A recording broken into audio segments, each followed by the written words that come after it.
Hello, வணக்கம். நான் கிஷோர்ஜி office கோயம்புத்தூர்லேருந்து கால் பண்ணியிருக்கேங்க. சொல்லுங்க. இது ஒரு சர்வீஸ் கால் சார். 2 நிமிஷம் பேசலாமா? ஃப்ரீயாக இருக்கீங்களா? சொல்லுங்க சார். இது ஒரு சர்வீஸ் காலுங்க. 2 நிமிஷம் பேசலாமா? ஃப்ரீயாக இருக்கீங்களா? சார் பேசுங்க சார். ஜியோலேருந்து தானே பேசுகிறேங்க. சொல்லுங்கள் sir. Yes sir. Sir Tirupati sir, நம்ம ஜியோ நம்பர்லேருந்து இப்போ வேறு ஆப்ரேட்டர் சேஞ்ச் பண்ணிக்கிறதுக்காக ரெக்வஸ்ட் கொடுத்துருந்தீங்க இல்லைங்களா? ஆமாங்க சார். அது ரிலேட்டடாக சார் கால் பண்ணியிருக்கேன். சொல்லுங்கள். நம்ம ஜியோ பயன்படுத்துறதுல உங்களுக்கு ஏதாவது சிரமம் இருக்குங்களா? ஆமாங்க, இந்தியா முழுசுமே சிரமம் தான் இருக்குது சார். மக்களுக்கு, இல்லாத மக்களுக்கு எல்லாத்துக்குமே சிரமம் தான். காசு இருக்கிறவங்களுக்கு கொண்டாட்டம், காசு இல்லாதவங்களுக்கு திண்டாட்டம். அங்கே வந்து ஜியோ கம்பெனி ஓனர் வந்து அம்பானி சார், அவர் கல்யாணத்துக்கு கோடி கணக்கில் 5000 கோடி 10,000 கோடி செலவு பண்ணிக்கிறாரு. அவர் பாட்டுக்கு விலையை ஏற்றிட்டாரு. சர்வீஸே ஒன்றும் போவராக இருக்குது. இன்டர்நெட் வேகம் இல்லை, ஒழுங்காக நெட்ஒர்க்கே கிடைக்க மாட்டேங்குது. இதெல்லாம் சரி பண்ணாமல் விலையை ஏற்றினா சாதாரண மக்கள் எப்படி யூஸ் பண்ணுவாங்க சொல்லுங்கள். சாரி சார், உங்கள் ஃப்ரஸ்ட்ரேஷன் புரியுது.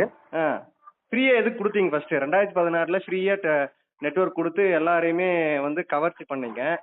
இப்போ எல்லாத்தையுமே விலை எல்லாம் ஊருக்கு முன்னே விலை ஏற்றுறீங்க. இதெல்லாம் ஏமாத்து வேலை தானே, இது பித்தலாட்டம் தானே இந்த மாதிரி பண்ணுறது. ஃப்ரீயாக கொடுத்து ஜனங்களை கவர் பண்ணி இப்போ ஊருக்கு முன்னாடி விலை ஏற்றுறது வந்து பித்தலாட்டம் தானே, இது ஏமாத்துறது தானே, பகல் கொள்ள தானே சார் இது. கேட்கறதுக்கு யாருமே இல்லையா?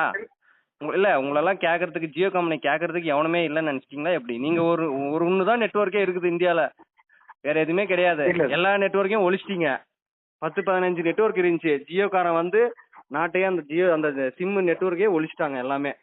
இப்போ பாரத் அப்படின்னு சொல்லிட்டு அதில் வர்றது கொடை வேறு, எல்லாத்துலேயும் நீங்கள் உள்ளே வர்றீங்க. எல்லாம் நீங்கள் ஃபிக்ஸ் பண்ணுறது தான் ரேட்டு. நீங்கள் ஃபிக்ஸ் பண்ணுற ரேட்டை தான் நாங்கள் யூஸ் பண்ணணும் ஜனங்க.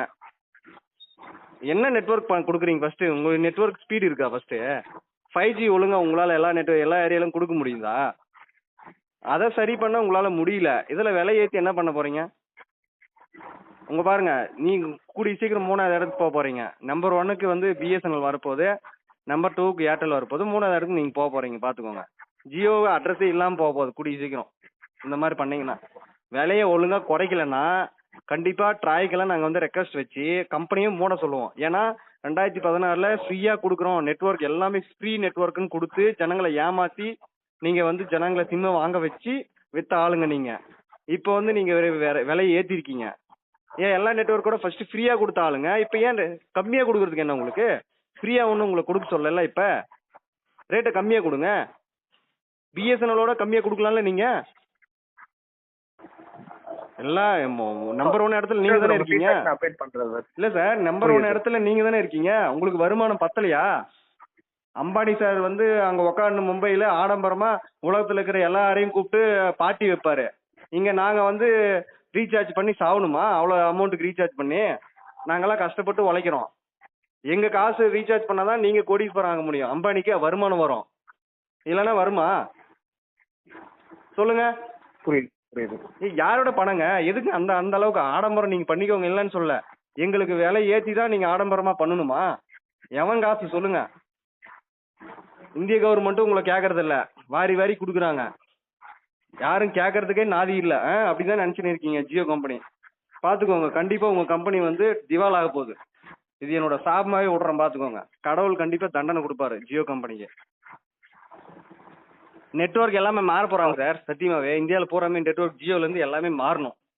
நாங்களே இதெல்லாம் பொதுமக்கள் வந்து என்ன பண்ணுவோம்னா, எல்லாருமே ஜியோலேருந்து மாறிடுங்கன்னு சொல்லிட்டு நாங்களே விளம்பரம் படுத்துவோம். ஃபேஸ்புக்கு, வாட்ஸ்அப் எல்லாத்துலேயுமே.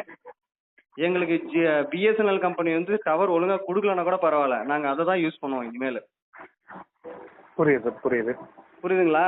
கண்டிப்பாக இதோட எழுச்சி கண்டிப்பாக போராட்டங்கள் வெடிக்கும், பார்த்துக்கோங்க. ஏன்னா இருக்கிற கம்பெனி எல்லாமே உங்களால் ஒழிஞ்சுது. இப்போ வந்து நீங்க தான் ஒரே கம்பெனின்ற ஒரு இதை வந்து உருவாக்கணுன்றதுனால, மோனோபோலியை உருவாக்கணும், காம்படிஷனே இருக்கக்கூடாதுன்னு சொல்லிட்டு நீங்க இஷ்டத்துக்கு ஏத்துறீங்க. யாரை கேட்டுங்க ஏத்துறீங்க?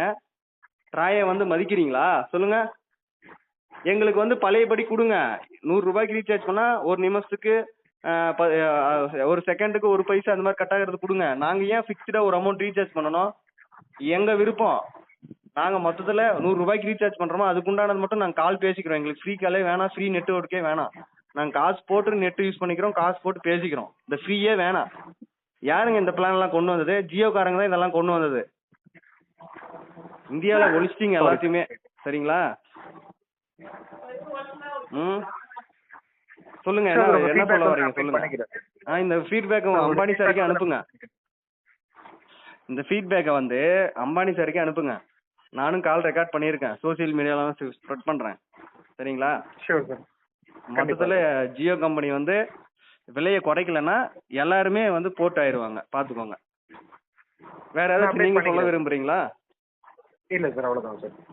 ஓகேங்க, தேங்க்யூ. Thank you sir.